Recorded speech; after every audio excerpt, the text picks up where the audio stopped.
Salut à tous et bienvenue sur la chaîne Traveler Check. Alors aujourd'hui on va parler de mon voyage à New York aux États-Unis. Alors c'était pas mon premier voyage aux États-Unis et c'était pas mon premier voyage à New York, mais j'étais pas allé depuis plus d'une dizaine d'années aux États-Unis. Alors avant toute chose, vous devez d'abord aller sur le site de l'immigration du gouvernement américain pour pouvoir réserver un visa qu'on appelle l'ESTA, que vous devez payer quelques dizaines d'euros et vous devez répondre à quelques questions tout simplement pour les services d'immigration. Arrivé à l'aéroport, bien sûr, vous avez une petite interview à la douane qui est plus ou moins agréable et plus ou moins longue, mais en général ça se passe bien et ça prend 30 minutes, 1 heure. Alors me voilà arrivé donc à Manhattan où je réside dans l'hôtel Manhattan at Times Square Hotel. Alors ce qu'il faut savoir c'est qu'aux États-Unis un hôtel 5 étoiles ça vaut 4 étoiles, un hôtel 4 étoiles ça vaut 3 étoiles. Alors j'ai pas choisi cet hôtel là, Manhattan at the Square Hotel, pour ses facilities extraordinaires. Je l'ai choisi parce qu'en fait il est sur la 7e avenue à Broadway et donc à 2 pas de Times Square, entre la 49e et la 54e rue, et c'est mon quartier préféré en fait quand je suis à New York, et c'est un hôtel qui ma foi reste tout à fait correct. À côté, j'y ai mes habitudes puisque je m'entraîne dans la salle de fitness qui s'appelle Crunch. Alors à l'époque, la première fois que j'étais allé aux États-Unis, c'était $1 le day pass. Aujourd'hui, vous pouvez prendre un abonnement à la semaine, il me semble que c'est plus ou moins $30, donc 25 euros. Et vous pouvez aller vous entraîner là-bas tous les jours, le temps que vous y êtes. Dans ce quartier-là, vous avez également, pas très loin, le musée d'art moderne, le MoMA, qui est absolument à visiter, et bien sûr l'Empire State Building, qui est quasiment un musée à lui seul. Et donc vous allez monter dans un ascenseur où sur le plafond de l'ascenseur vous allez avoir refait en 3D. C'est assez fantastique toute l'histoire de la construction de l'Empire State Building, avec tous ces ouvriers sans sécurité qui montaient sur les poutres pour pouvoir construire cet édifice, et bien sûr la vue spectaculaire de l'Empire State Building où quand vous êtes en haut sur la terrasse vous pouvez voir absolument tout New York, les différents boroughs, hein, les 5 boroughs de New York, c'est-à-dire Manhattan, Brooklyn, le Queens, le Bronx et Staten Island. Un autre quartier que moi j'affectionne particulièrement et dans lequel je me dirige tout de suite quand j'arrive à New York, c'est bien sûr Brooklyn, donc par le fameux Brooklyn Bridge, qui est un incontournable de se prendre une petite photo sur le Brooklyn Bridge. Et juste à côté, vous avez le Dumbo Bridge, qui est le fameux pont qui est sur l'affiche de Il était une fois l'Amérique, vous savez. Et donc c'est un quartier que j'affectionne énormément. À Brooklyn, j'aime également l'avenue Bedford Street, et la place St. James. Brooklyn toujours, vous avez bien sûr Coney Island, c'est la plage en plein Brooklyn, avec une espèce de parc d'attractions qui fait un petit peu film d'horreur, qui est un peu flippant, mais qui est très sympa l'été en tout cas. Et sur cette plage, vous avez beaucoup de latinos, hein, des Boricuas, donc des portoricains essentiellement, un peu de mexicains aussi, quelques colombiens. Et donc vous avez une ambiance salsa, surf et déconne assez agréable sur cette plage de Coney Island, que je conseille vraiment à tout le monde en été, même en automne, c'est sympa. En sortant de Brooklyn, à droite, à la fin du pont de Brooklyn, vous avez Chinatown, bien sûr, qui est un incontournable aussi à visiter. Et puis un petit peu plus loin, Little Italy. Alors c'est vrai qu'il n'y a plus trop d'Italiens à Little Italy, mais bon, ça vaut quand même le coup de visiter Little Italy, parce que ça fait partie de l'histoire de New York. Ellis Island, avec le musée de l'immigration, bien sûr, par là où arrivaient tous les migrants aux États-Unis, et puis juste à côté, bien sûr, la Statue de la Liberté, qui, rappelons-le, a été offerte par la France, pour l'anniversaire, je crois, du centenaire de la Révolution et de l'indépendance des États-Unis. Et donc, évidemment, il faut absolument prendre sa petite photo devant la Statue de la Liberté, chose que je fais à chaque fois que je vais bien sûr aux États-Unis. Ensuite, vous avez un autre quartier que j'aime bien, c'est le Spanish Harlem, c'est le quartier latino de Harlem. J'aime aussi beaucoup me prendre ma petite chicha sur la 10e avenue à Hell's Kitchen. Alors Hell's Kitchen, c'est connu parce que c'est le quartier où a grandi Alicia Keys. Et donc, vous avez un petit restaurant chicha qui s'appelle le Gardenia, que j'aime beaucoup. Alors, c'est un peu chelou parce que la première fois que vous y allez, moi, on m'a demandé mes papiers.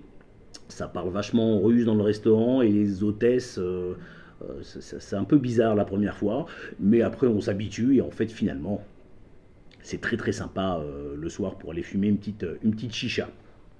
Alors bien sûr, Times Square, avec juste à côté Broadway, alors c'est la folie, hein, vous avez des panneaux partout qui s'allument, des couleurs, c'est très spectaculaire, surtout le soir, et c'est vraiment quelque chose à faire. Moi je suis allé voir un spectacle à Broadway qui s'appelle MJ, donc sur Michael Jackson. Donc les gars ils savent chanter, ils savent danser, ils savent tout faire, faire des claquettes, du théâtre, absolument tout. C'est vraiment l'école de Broadway. Alors malheureusement j'ai pas pu filmer parce que c'est interdit de filmer les spectacles dans les théâtres de Broadway. Mais j'ai beaucoup aimé le spectacle MJ, Michael Jackson. Il y avait aussi un spectacle, c'était je crois Whitney Houston. Enfin voilà, c'est vraiment très très très très sympa et c'est à faire en tout cas. Alors, maintenant les bons points et les mauvais points. Alors, commençons par les bons points. Alors, moi, je suis issu de la culture hip-hop. Je suis un grand fan de rap américain et de hip-hop. Et donc, bien sûr, c'est un pèlerinage. Quand vous allez à New York, eh bien, il faut passer par Brooklyn, par la Jamaican Street dans le Queens, où a été abattu 50 Cent, ce qui allait devenir 50 Cent à l'époque. Enfin, il a survécu, heureusement pour lui. Vous avez bien sûr le Bronx, vous avez Harlem, vous avez tous ces quartiers-là qui ont vu naître de la funk, le hip-hop. Je suis également un grand fan de shopping. Sur la 7e avenue, je ne peux pas m'empêcher d'aller à chaque fois au NBA Store, qui me permet d'acheter des maillots des Chicago Bulls ou des Lakers. L'avantage, c'est que New York, c'est une ville qui ne dort jamais. Hein. Big Apple porte bien son nom. Et c'est une ville qui, 24/24, est tout le temps complètement grouillante, pleine de vie. C'est une ville qui est énorme avec ses 5 boroughs, où la culture, c'est un bouillon de culture, notamment avec le musée d'art moderne. Vous avez aussi énormément d'expositions, vous avez des très bons restaurants pour ceux qui aiment la gastronomie. Étant fan également de finance, eh bien, je suis allé visiter Wall Street, juste à côté avec l'hôtel Intercontinental qui est dans John Wick, qui aussi est architecturalement assez intéressant à photographier. Et puis surtout, il y a un truc, quand vous êtes à New York, vous avez vraiment l'impression que vous êtes tout le temps dans un film. C'est-à-dire que j'ai été par exemple dans l'église, vous savez, qui est à la fin de la dernière scène de American Gangster, où Denzel se fait arrêter. Voilà, j'ai été assisté à la messe dans cette église-là. On a tout le temps l'impression d'être dans un film, en fait, hein, dans des films avec De Niro, des choses comme ça. Donc ça, c'est quand même quelque chose de très agréable et de très sympa, quoi, comme sensation. Donc ça, c'est pour les bons points. Mauvais points, il y en a quand même. D'abord, New York, évidemment, c'est très cher. Hein. Donc, alors, la street food, non, évidemment. Si vous mangez des tacos, des hot dogs toute la journée, oui, ça va pas vous coûter cher. Le Coca-Cola, c'est gratuit, vous pouvez en boire des litres. Mais c'est vrai que moi qui fais attention à ce que je mange et qui suis sportif, pour moi, c'est un petit peu cher. Et puis, c'est surtout le logement qui est cher à New York. Et encore une fois, quand vous voyez un hôtel 5 étoiles, comptez-en 4. Quand vous voyez un hôtel 4 étoiles, comptez-en 3, quoi. Ensuite, le trafic est très dense, très pénible, très bruyant, très pollué. C'est une ville qui est très stressante. Pour l'anecdote, j'ai mon chauffeur qui s'est bagarré avec un autre chauffeur de taxi pour rien à Brooklyn. Ils en sont venus quasiment aux mains.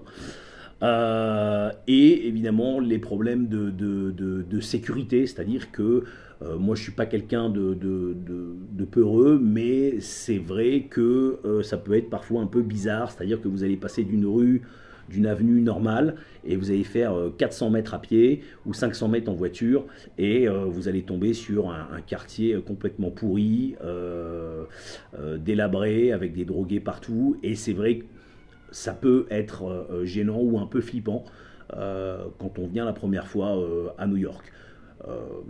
Ça, c'est une chose. Et puis, ce côté un peu agressif et très individualiste des Américains. Alors, ça m'a surtout choqué à Chicago, encore plus qu'à New York. Mais enfin, à New York, on a quand même ce truc-là très américain, où chacun s'occupe de sa gueule, et voilà, on peut vous laisser crever. Les gens ne s'occupent pas de ce qui se passe à côté. Donc ça, c'est voilà, c'est pour les mauvais points. Moi, je vous conseille d'aller, si vous devez aller aux États-Unis, dans une ville, je vous conseille d'aller à New York. Hein. C'est vraiment une ville quand même exceptionnelle, qui est pleine de vie. Je suis moins fan de Los Angeles ou de Chicago.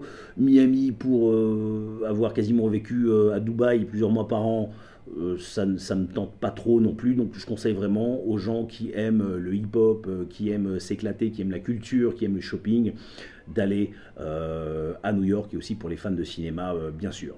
Si vous avez aimé cette vidéo, sachez qu'il y a un e-book qui va sortir sur mon tour du monde qui s'appelle 40 075 km au mois de janvier 2025. Dans la description, vous avez un email. Il vous suffit de laisser votre email et vous serez prévenu dès la sortie du e-book. Sur lequel je crois il y a plus de 30 destinations. N'hésitez pas à partager, à liker si ça vous a plu, et même à commenter cette vidéo. Et quant à moi, je vous dis à très très bientôt pour une vidéo sur un autre de mes voyages. Allez, salut! I'm no good, I'm so hood, clap at your soldiers, sober, then leave after it's over, killer. I'm not your companion or your